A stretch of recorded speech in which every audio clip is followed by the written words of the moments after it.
YouTube channel. Sounds good. We're going to get started in a little while, although as far as I know, there's no non-members on the meeting except Mary Jo.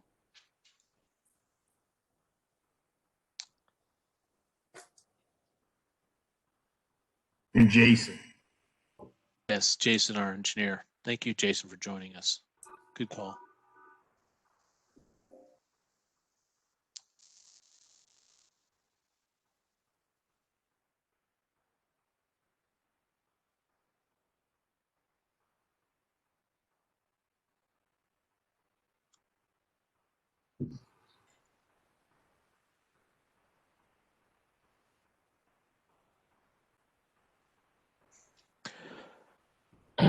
You know, why don't we get started? I know Joe Carpentino is planning on attending, so he's might be having a little bit of trouble, but I'm sure he'll come in. And what do you know? Give him a minute.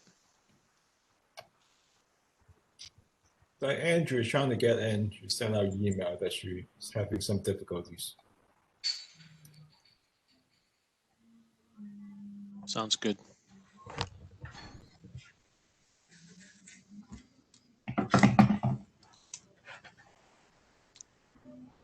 And I expect Dimitri. He never misses.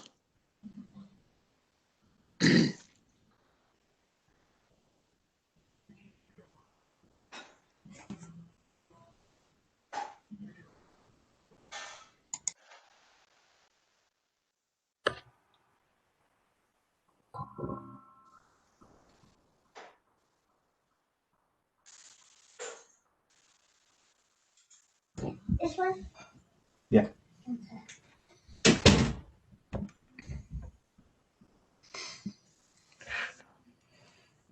For those who've just joined, we'll get started in a little bit. Just bear with us.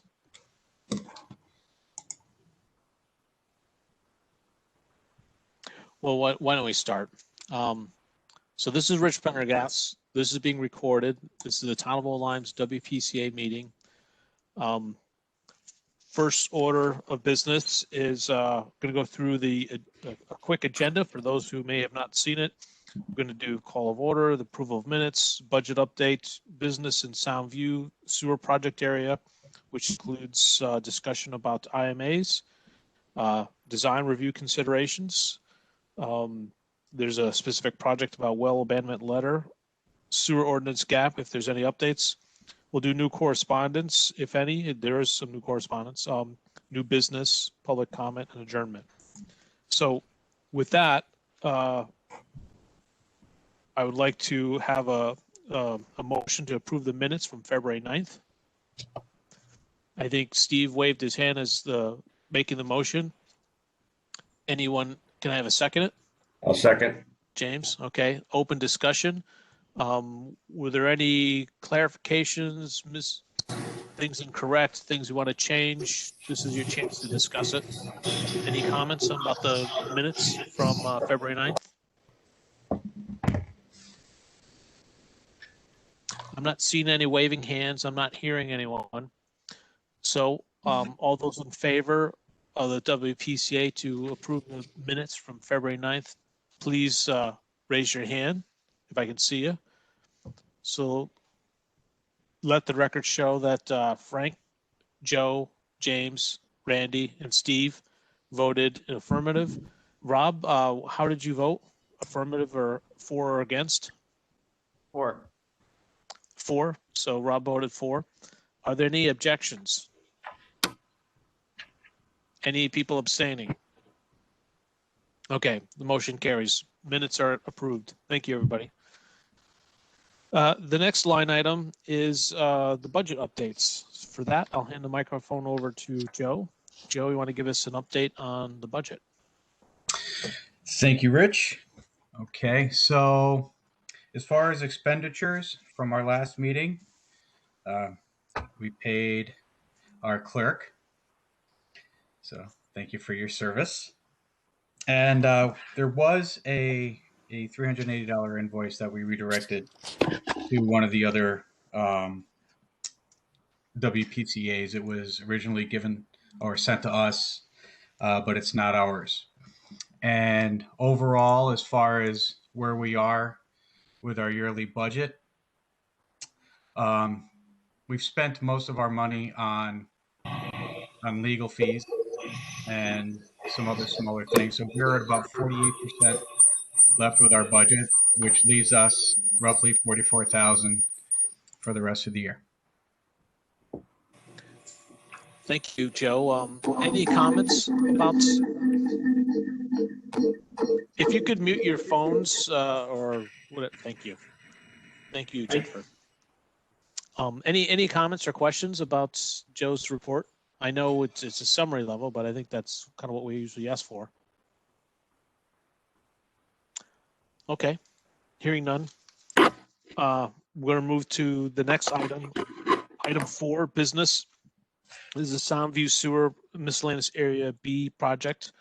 The status of the cost sharing agreements. I would like to give an update on New London, and I'll ask Frank if he wants to give an update on East Lyme. From a New London point of view, our last meeting, we had discussed a particular strategy in an executive session. We are implementing that strategy. We've had a number of activity back and forth. I can honestly say I'm frustrated with this progress, and I can also say that New London is equally frustrated, meaning we want to solve these issues. They're solvable. It just seems that it's taking some time for some people to have a review and the discussion, go through the issues before they come to the table and say, okay. Hang on one second.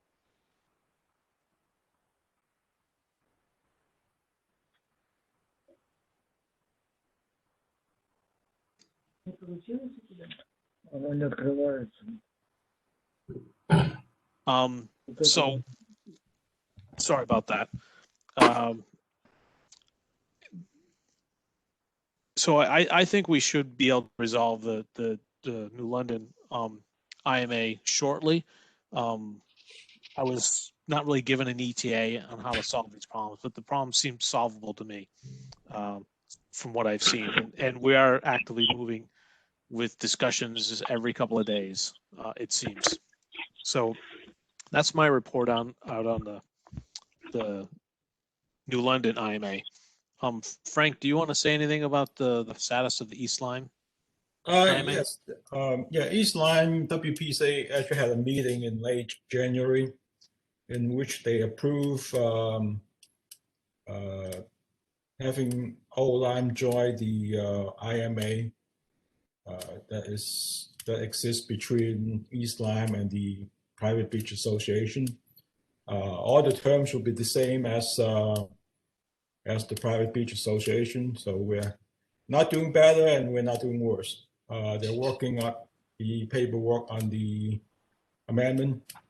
I would try to get a latest update from them this week regarding where they are at and what we can help to expedite that. Thanks. Any questions on the East Lyme IMA? Questions? All right. Moving to the next item, the design review considerations. So of that, we have at least one sub-item of the well abandonment letter. And I saw a brief update on that. And then there was also an issue that I'd like to discuss about the grinder pumps, but I'll defer to Steve if he wants to talk about it or not. So the first part is the well abandonment letter. Frank, do you want to give an update on that?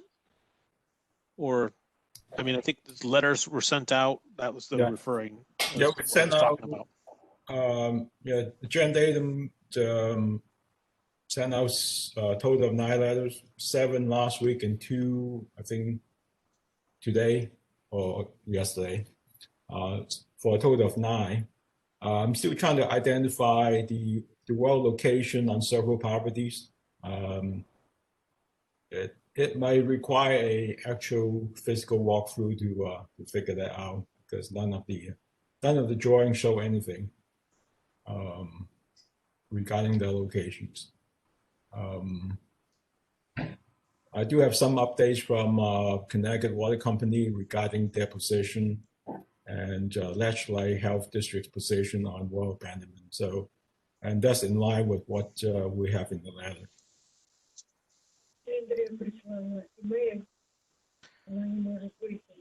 I think I see a question. Steve, you got to unmute yourself. Go ahead. Hi, Frank. At the last meeting, I think we had said that there were 22 properties that in total that had wells within 0 to 75 feet of the proposed force main and or sewer. Is that correct? Are we planning on sending out letters to all those people?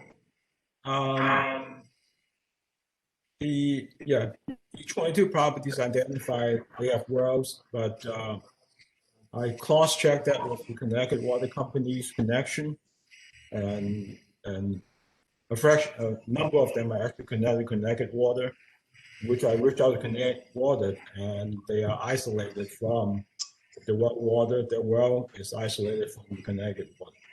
So Right. And, okay. So yeah, because Connecticut Water requires that if they're Yeah. going to keep the well. Then the question remains with the Department of Health, even if they're within 25 to 75 feet, we would still have to double line the force main. Is that correct? Even if they're just using it for irrigation?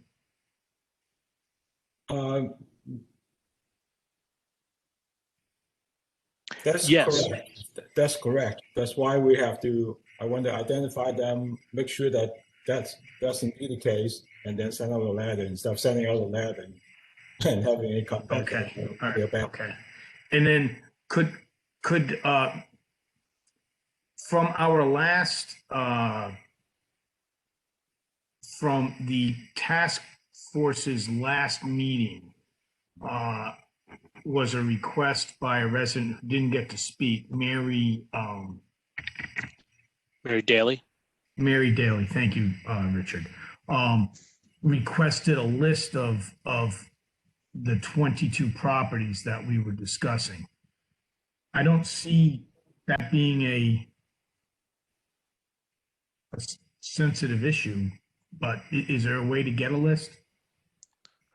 Well, For first her- off, I don't remember seeing a Freedom of Information request. Okay, so she has to go through FOI?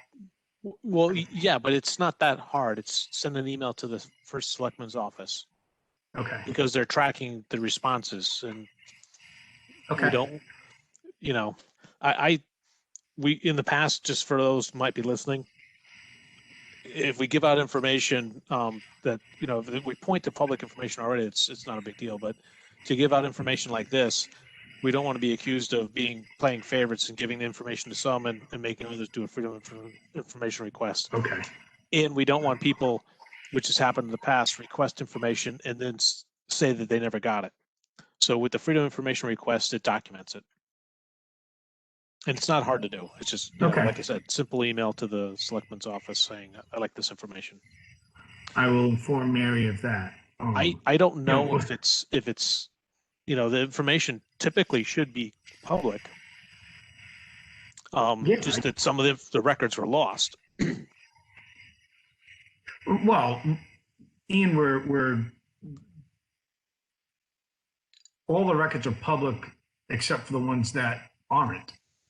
I mean, I know that sounds crazy, but we have to do some investigative work to find out, if people actually have a well. So, I mean, it should all be public, but it's not part of the public record because it's not in there. And we're aware of those.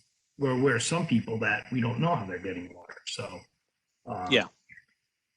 That's what I But- meant. but It's regardless, supposed to be it's supposed to be in the file. The health department Right. is supposed to have Oh, Steve, some indication of what water the people are drinking. it's supposed to be public record. Assumes our records are up to date and accurate. So in order to identify the deny definitively, right.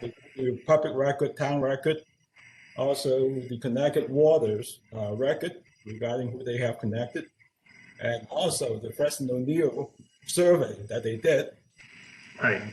project. So I have Well- to well- cross-reference all those documents in order to identify this 9, but I'm still working on about Yep. 6 or 7 of them. All right, so I'll tell her Hold to- on for a second. We'll have to check to see if Connecticut Water list of customers is confidential or not. I know the water usage is confidential. So, Yeah. but you Well, know, that's what the Freedom of Information will figure out. They'll Right, that's figure what out I'm gonna what do. it is. I'm gonna tell Mary to do a freedom of information request, and then whatever is provided to them, I will assume is in line with the act itself, and that's it. I mean, she's only entitled to what she's entitled to. I don't even know why it's that important, but she did request it. I did say check, so thank you, Frank. Keep up the keep up the cross-referencing. I know of one person was caught with a well that was disguised as a sonotube holding up a deck. Just one. Well, I'm saying I know of one that was caught, and it was because I was doing a septic system design down there, and it was that was a big do a long time ago, but it was like a sonotube over the well casing in it. Yep. All right, thank you. So is that the update on the well abandonment, where we've got some letters have gone out, some are going out. There's some research. Is there any questions about the well abandonment? Okay.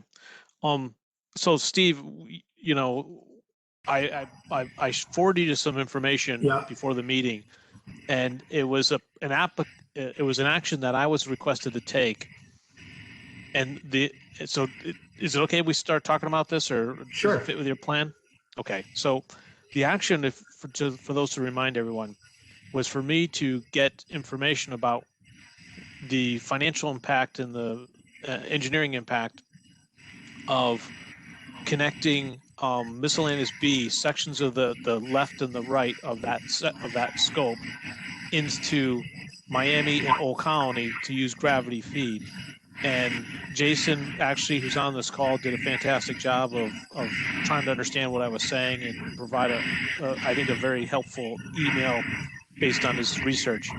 And the research was essentially, after seeing the design of the Miami and, well, mainly Old Colony Beach, that the pipes where they stop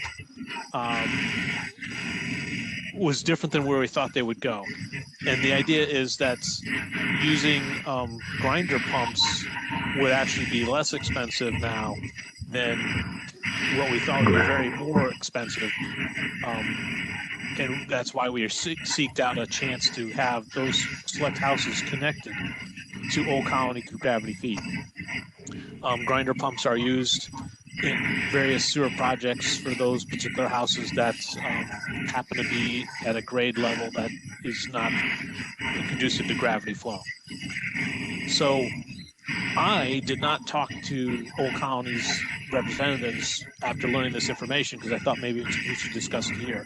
But what I'm thinking is, you know, we're no longer looking at that solution and just, you know, thank them for their support and help and offer, but it doesn't make sense anymore. Meaning, before we were going to say, let's connect some of these houses to Old Colony and figure out the challenges, which are metering and negotiating a deal and still being responsible for those houses. And now we stick with our projects, and we've come up with a grinder pump solution that manages the effluent from those houses. That's my update. And I throw it out there for questions, but what I'm looking for is, I don't know if I think it is kind of you need to give direction to the design task force, to give direction to our engineer firm what to do.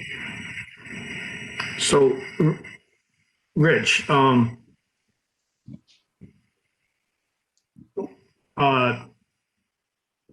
agree with the use of grinder pumps, because of Jason's response. I don't know if anyone's read Jason's response. I think it was in the correspondence.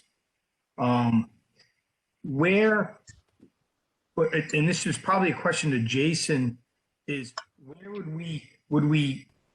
would each grinder pump tie into it would have to be an old line WPCA manhole in order for us to, or I guess right into the main, but usually it's into a manhole. In order for us to meter it, it would follow down into the pump station and then come back out. Or are we going to pump to a central sub pump station and pump that? You know, there's still some logistics that I'm not clear of on where. I understand that the grinder pumps should be used, and especially because a lot of people have wells on that side and there'd be metering problems and everything else. But I understand the use of grinder pumps. It's just, where are we going? Where are we going to tie in to our system?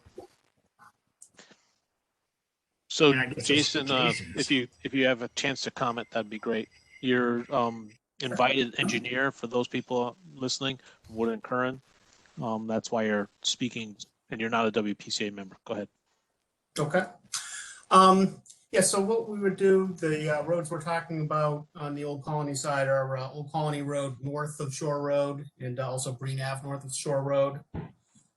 So each property would have its own grinder pump, which would then connect into a common low pressure force main, probably a 2-inch diameter, and that would run up Shore Road up to the intersection of Swan Ave. And like you said, dump into the manhole there, and then it would continue down Swan Ave with the rest of the Soundview flow and get measured down closer to the shore where it connects to the shared infrastructure. So this is Randy. Where would the grinder pumps be located for each house? That would depend on the property. Typically, they put it right where the existing septic is, because that's where all the plumbing, leads to currently. But yeah, that depends on the individual property. So some of them are going to be in a manhole chamber, and some of them are going to be in somebody's basement. Is that? I mean, I'm not. No, typically they're outside. Yeah, they're going to be in a manhole structure, right? That's normal. Right. Yep. Right. Okay. Yeah, it's like a plastic tub. Okay. That comes with the pump. Yeah. Yep. Understood. I have a question. Was there ever a thought or a possibility of having you got 5 to 9 houses, I think maybe, I'm guessing, are impacted by this in the Old Colony side. Would it make sense to have a grinder pump, like a cistern, where they gravity flow to one cistern and then that is one big grinder pump to someplace else? Or does it make more sense to have the grinder pumps on each house? If you can't do a shared system. That gets into questions on where do you put it? Do you have a parcel, or or is one lot going to get stuck with having the grinders for all their neighbors? And also the power source. If it's your own grinder pump just serving you, it's fed from the personal house, as opposed to again, if it's a shared one, then it's a bigger system. There's more electrical impacts as well. Yeah. Okay. We want to evaluate all the possibilities. Yep. You probably do this all the time, but we don't. So. Sure. Well, plus I think if we collected it, Jason, correct me if I'm wrong, we have to file state regs on a sewer pump station. So you need, standby generator, all the stuff that goes with a pump station. Right, in electrical codes, there's a different threshold for an individual property grinder as opposed to even if it is only 8 or 9 houses, that could potentially trigger, like you said, backup generators and additional cost measures. Okay, I'm that's good to pretty know. sure, oops, sorry. Go ahead, Randy. I'm gonna say, I'm pretty sure that the cost for the individual grinder pumps is gonna be lower than the combined would be anyway, just with all of the adherent regs. I think Steve makes a real good point there, so. To poke a bear a little bit, what is everyone, I mean, we're not in that phase yet about figuring out the benefit assessments, but and I'm not asking for a motion at this point, but I'm wondering what the group feels about, if that additional cost of the grinder pump, should that be passed on to the individual resident or be part of the whole project? Go ahead, Steve. It's been my experience that that's the project cost, just like the abandonment of the wells. It's all one project. You really can't view it as individuals that get something special. They're getting grinder pumps because we won't put in gravity sewer. It's not like they're refusing to put in gravity sewer. They probably would prefer it. They're getting grinders because it's cost prohibitive for us to put in gravity sewer for them. So usually these costs, all project costs, are borne by everyone, regardless of what it is. And to each individual person, it's negligible to the total project cost, but to an individual, it can be pricey. Abandoning a well, is going to be $5,000 to $7,000, but broken up between everyone, it's $5 each. So usually people that have to do something because of the project usually will absorb those costs because they do it as a project cost. The project can't go forward, the way planned without it. And I guess I would assume that you would want to give Jason some guidance as to what we want to do now, whether we go gravity or. I think we're going to come back to that at the end, but so I think so. Now just kind of open up for anyone else that might want to have a comment about what Steve and I are talking about. And, my role, I'm not trying to steer this either way, but I am trying to poke that we talk about the issues. So, James, did you want to say something? Yeah, I got a question as far as the maintenance of the grinder pumps. Would that be borne by the project or the individual homeowners? If one fails, backup power, stuff like that, they all gonna have to buy generators and. Well, Jason, you made a comment before on the correspondence. Could you maybe say that again about backup generators and? Right. Yeah. So there's a couple different options. If you have no power, then the grinder pump is not going to work. Where a lot of these properties are on wells, that becomes less of an issue because they're not going to be able to have clean water either. For houses on Connecticut water, even them, they still have water coming into the house, but power outage, you're not running a washing machine, you're not running a dishwasher, so flows typically drop off. And typically, what we do with the grinder is you can specify a larger basin that gives a little bit more storage volume within the pump, between pump cycles. So that usually gives you enough additional capacity to get through a power outage. In terms of long-term maintenance, there's a few different ways. Some towns will have a spare unit that they'll keep. It could be kept at the pump station. In this case, that in case one fails, you have one ready, or it could just be left up to the individual homeowners. That's there's a couple of different ways to do that. Okay. Well, go ahead, Randy. Well, one of the questions that surely some homeowner is going to ask is, why does he have to pay for the power, or she has to pay for the power for the grinder pump? But presumably that's the way that would be handled, right? So we need to be prepared to answer that question as well. I agree.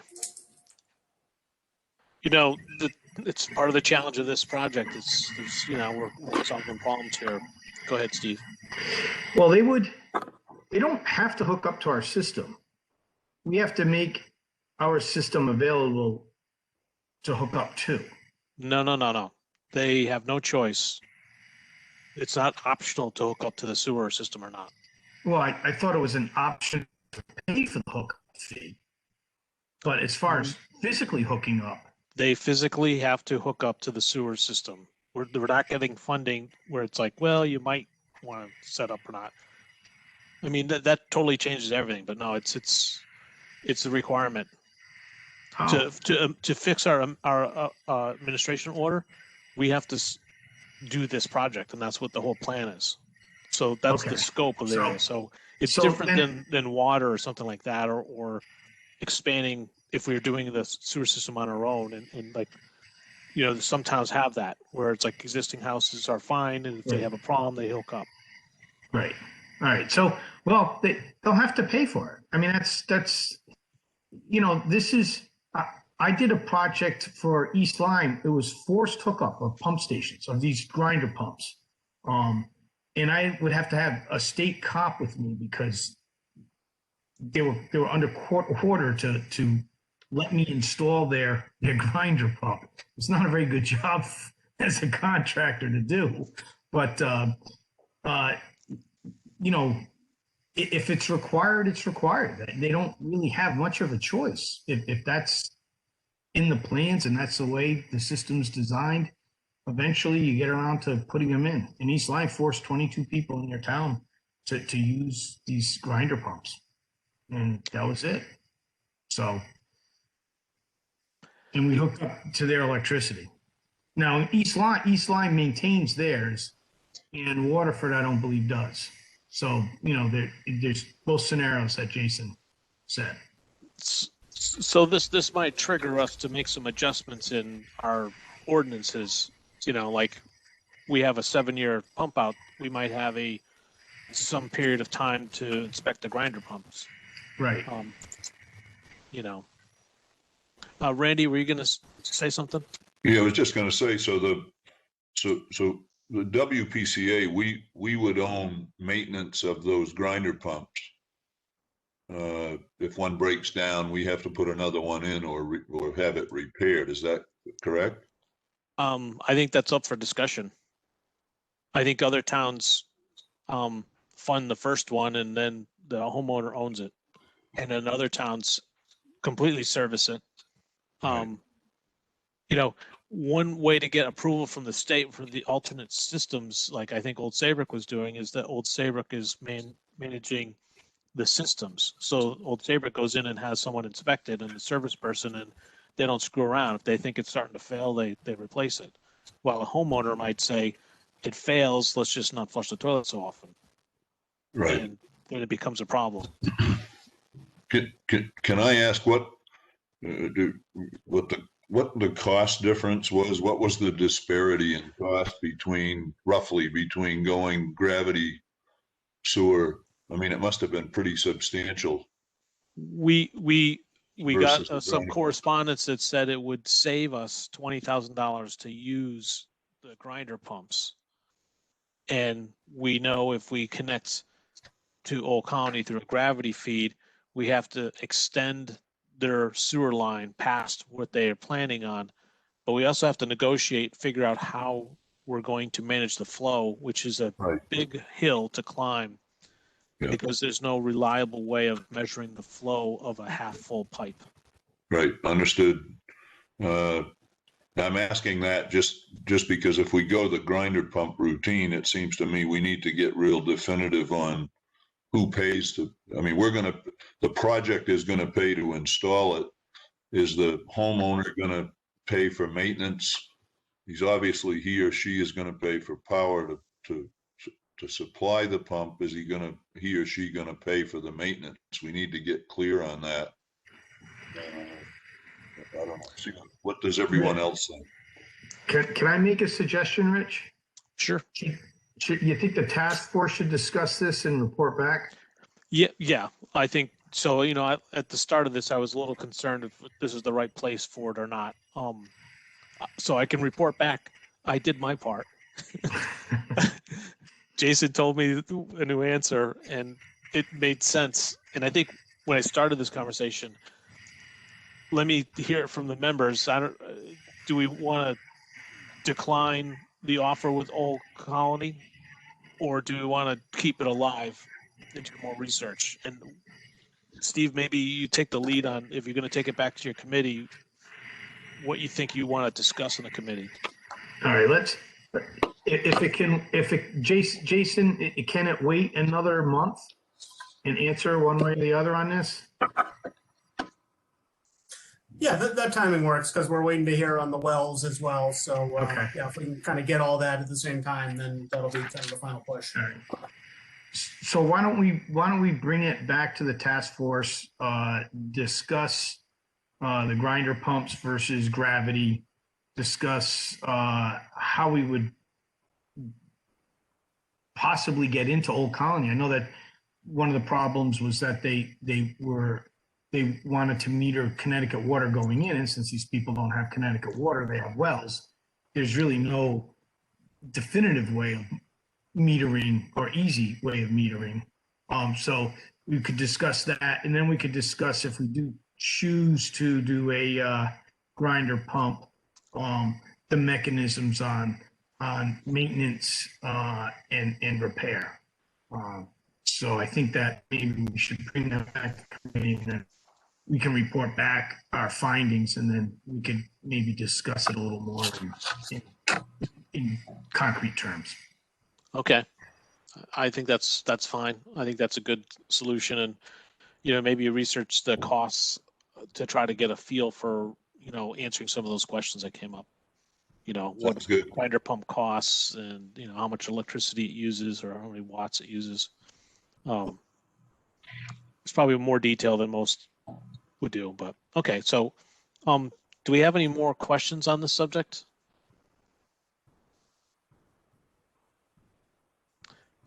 Hearing none, I guess we'll move on to the next item. Review of sewer ordinance gap and state requirements. I did see some email traffic, and maybe Frank, if you want to summarize that traffic on that. Yeah, the DEP Carlos responded that he's pretty busy, so he's going to look through the ordinance draft in April and get back to us. I don't expect much additional stuff since we incorporated all his input. Okay. Any questions on that? I don't see that to be a problem for us. We have to have the sewer ordinances updated before the project starts, before the benefit assessments go out. We might have to do a timeline, like going back from the deadline to make sure we do things correctly. Because I know there's a public notice period if we were to change it. So, Steve, you have a question or comment? Yeah, well, it's just picking up on what you said. If the task force comes back and says that the Old Lyme WPCA should be responsible for maintenance and repair, will that now affect the sewer ordinance that we're trying to get through? It might, depending on what you decide or what you recommend. I mean, the grinder pumps are in the ordinance already as a description, but maybe how we treat them. Maybe it's part of the ordinance, maybe it's not. The ordinance is supposed to be broad and designed to cover topics and give guidance, but not necessarily go as a step-by-step process. So it sets a minimum like requirements type thing. So it depends. How about that for an answer? Kind of related. Is there any other questions about this? Yeah, I don't see how the details of the design, such as grinder pump, would be affected by the would be part of the ordinance. Okay. Was there any other questions on this, comments? There was something else about the, well, you know, in the correspondence we'll get to, it just reminds me about the ordinance, and it's probably not a bad idea for us to reach out to zoning to make them aware of what we're doing and maybe some of our issues. One of the examples are we have a house that's a certain size, and just confirm with the zoning, because it's been a couple of years, that you know, the house isn't said, that someone gets this feeling that's like, okay, now that you have sewers, I can take my house and it can triple the size of it, which could affect the flow from that house, increase volume, and could unbalance our system, I guess, of what we plan on doing. So I don't know, does anyone else think about that we maybe should reach out to zoning and make them aware of what we're doing? And because I think we have in the past, but it's, like I said, it's been a number of years, and I think there's some new zoning members.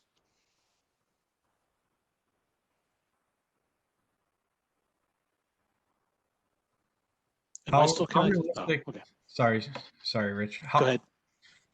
I mean, how realistic is the possibility that someone's going to add on to their existing house once the sewer is put in? I don't know. It's really, it's out of our swim lane. It's out of our control as far as that goes. But you know, the premise of the beginning of this is that the way it was described to me was, you can't build a house bigger than you would have built because you have sewers. You can't build a house bigger because of sewers alone. You know, it's like, and you also can't build a house on a piece of land that would not be supported by a septic system, but since you have sewers, you can build it. Because that turns it around to, okay, you know, you're using the money we're getting to fix a problem, but you're using for economic development, which is a different group of funding, and they wouldn't have given us this money. So. Okay, thanks. Yep. Steve, do you have a comment, question? Yeah, it's just that, you know, I still don't understand how all of those sub-agreements are enforceable relative, you know, the clean water agreements are enforceable via zoning. If someone approves someone to add on to their house, I don't know how or who stops them. I'm sure people that are giving out clean water funds aren't going around to areas that they've given out clean water funds to make sure nothing is changed. You know, I think that yeah, I think it's got to be an extreme situation, like someone builds a mall or a, you know, tower, apartment complex. Right. So I think as long as everything is zoning compliant, I don't think we'll have a problem. I guess zoning compliant is whatever zoning says, but I mean, they do have rules that they should follow. Yeah, they do. And most of these houses, I think, are in the zone that, you know, they have to go through zoning because Right. It's not enough land, I guess, to well, they have to go through zoning because they're amending the buildings. Right. Most of the lots involved are going to have setback restrictions that I think would prevent that from being a problem. But okay, then maybe it's you know, not an issue. I just. But it's I'm a good looking for- question. No, it's a fair question. Okay, that's all that I had on this line item. Is there any other questions on the ordinance? Okay, I'm going to move to the next item, which is correspondence. Let's see. So I'll summarize the correspondence that we got, and we'll go through each one in case someone has questions, concerns. So there was a resident has a property in Miami Beach Association asked to join the Old Lyme WPCA for sewering their house. Can't do that. You're part of the Miami Beach Association. You're part of Miami Beach Association. They have the jurisdiction. Even if you abut the town of Old Lyme sound viewer projects, physically, if your house is in Miami Beach Association, that's it. Any questions on that one? Not seen any. We got a freedom of information request for any and all financial requests regarding sewers since the sewer avoidance.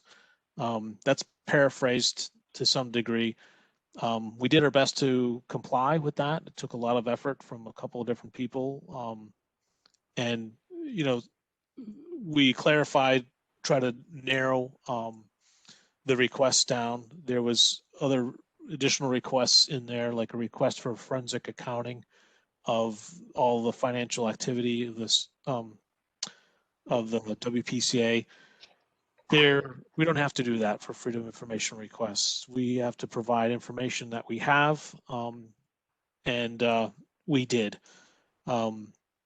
Their person didn't really describe what they're looking for, but they have this belief that we're wasting money, and we're trying not to. I'll say that. Any questions about that? Okay. Next one, a realtor has called and emailed about a particular property, and it's a 5,000 square foot property that she described will be totally rehabbed and converted to apartments. I guess it's 4 apartments and commercial now, and the idea will be converted to apartments, and want to know how much it will cost. And I responded with what information we have, pointed to the public source of our website that describes the benefit assessment estimates we gave to go to referendum. Also reminded her that the benefit assessments are not finalized because the costs aren't finalized. And I guess that's it for that one. Any questions on that one? I'm not seeing or hearing any. And we already discussed the word and current updates on, miscellaneous B and the impact to connect to Old Colony for a select number of houses or use grinder pumps. And the result was the grinder pumps would save the project $20,000 an estimate. Now, that's not a hard fact. And it's mainly because I'll paraphrase that the design of the Old Colony has the pipes would have to be extended further. We have logistics of metering. Old Colony has required us to have all those houses convert to Connecticut water so they can read the water usage. And it's a challenge. And so we're going to move that issue back into the design task force group. And for those that may be not aware, I'm the chairman of the WPCA. There's a subcommittee called the Design Task Force that Steve Tsunami is the chairman of, and they manage more of the engineering discussions, and that seems like a perfect topic for that. Any questions on that correspondence? Okay. We're done with correspondence. New business. Is there any new business that we haven't talked about for the WPCA?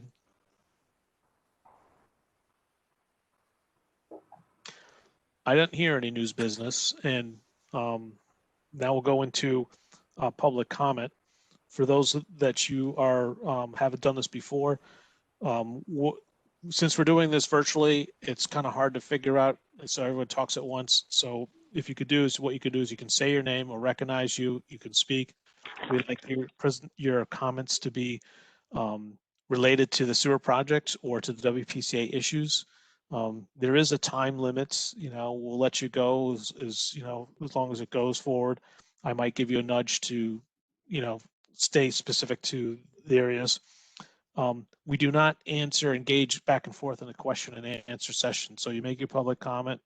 At the end of the public comment, we may close this session. We may give a response or may not, depending on what it is.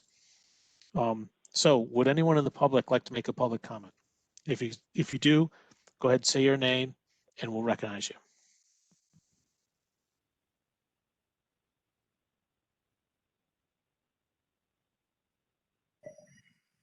And just make sure you unmute yourself. Yeah, I'm not hearing anyone. So if someone's saying their name, we can't hear you.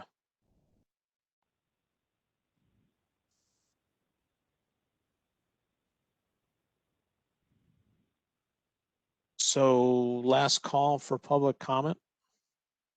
I know in the past we've had some people said that they tried to make a public comment, and something didn't work. But as far as I know, I'm not hearing anyone. Okay. I guess we don't need to have public comments either. It's actually an optional thing that we do, try and get people to, to give their feedback or express their concerns. So I'll close the public comment session and we'll get on to the next item, which is adjournment. So all those in favor of adjourning, please raise your hand. Rich, we need a motion in a second, please. Sorry, can I have a motion to adjourn? So I think it was James first and then it was Randy as a second. Is that acceptable? Okay. All those in favor? Well, is there a discussion? No discussion. Okay. All those in favor of adjournment, raise your hand. We have a majority already. Rob, I think you're saying yes. Yes. Okay. Motion carried. This meeting's over. Thank you for all attending on this and participating and volunteering. Appreciate your help. Goodbye, everybody. Good night. Hi, everyone. Thanks, Jennifer. Hey, Rich. Thank you. Yeah.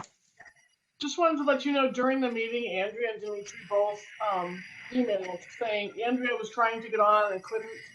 She said the code wasn't working. I resent her the code. So. And Yeah, then Dimitri said I'm coming to the meeting, and then he didn't show up. So. Yeah, everyone else, the code worked for everyone else. So, what can